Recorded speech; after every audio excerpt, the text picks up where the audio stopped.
Yo, what's up, guys? This is D Brown with Trackheads. I'd like to welcome to another episode of Trackheads. So, now that the Olympic Games are over, I've been waiting for the next track meet to be upon us, and we have the Lausanne Diamond League that's coming up. One of many Diamond League races that are coming up to lead to the Diamond League final, right? So, a lot of events, a lot of rematches, a lot of mix-ups, a lot of just rematches from the Olympic Games, right?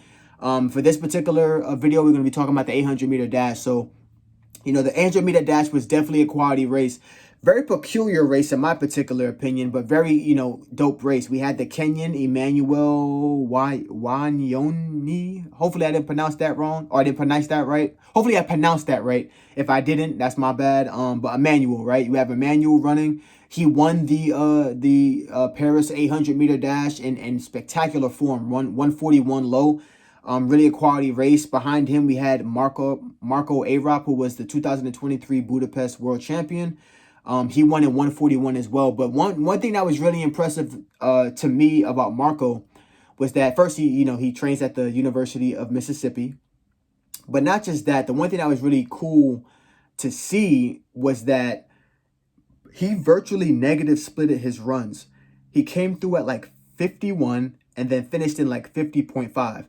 I don't know if you guys know about the 800-meter dash like that, but it takes a hell of a lot of strength to be able to negative split off of a pace that fast, right? If you know about Marco Arop, his race pattern from like Mississippi days and from like the beginning of his professional career before he became world champion is that he would go out hard, right? This is the days of Donovan Brazier, where if you weren't running the first, portion of your 800, the first 400 at like 49, 50 low, you're not in the race. Like, it's a wrap. This is the days of people coming through at 48.9 saying, catch me if you can. And if they were strong enough, they were able to take the race.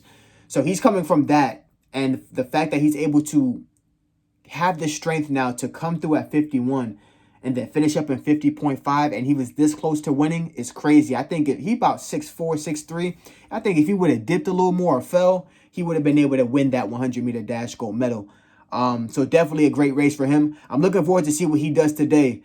You have Bryce Hoppel, who broke the American record, went 141, broke Donovan Brazier's American record, which tremendously, like, that's a hard record to break. Donovan Brazier was so dominant for so long. In the sweet spot of, from 2016 when he was a collegiate and slowly building up his pace.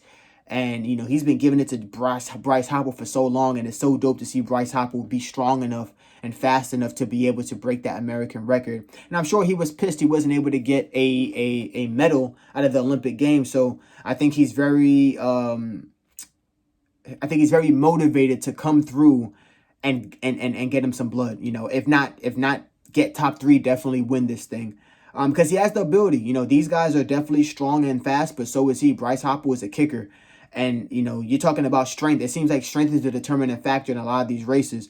Those are my 3 notables of, these are my 3 notables. There are a lot of other athletes that are in this race, like Gabriel Tual.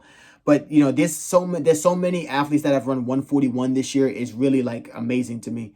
I think it's probably the most 141s that we've seen since the days of, like, David, the world record holder from Kenya.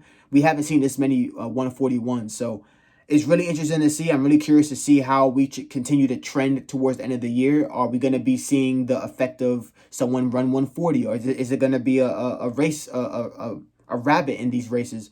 Really curious to see how this decides to unfold.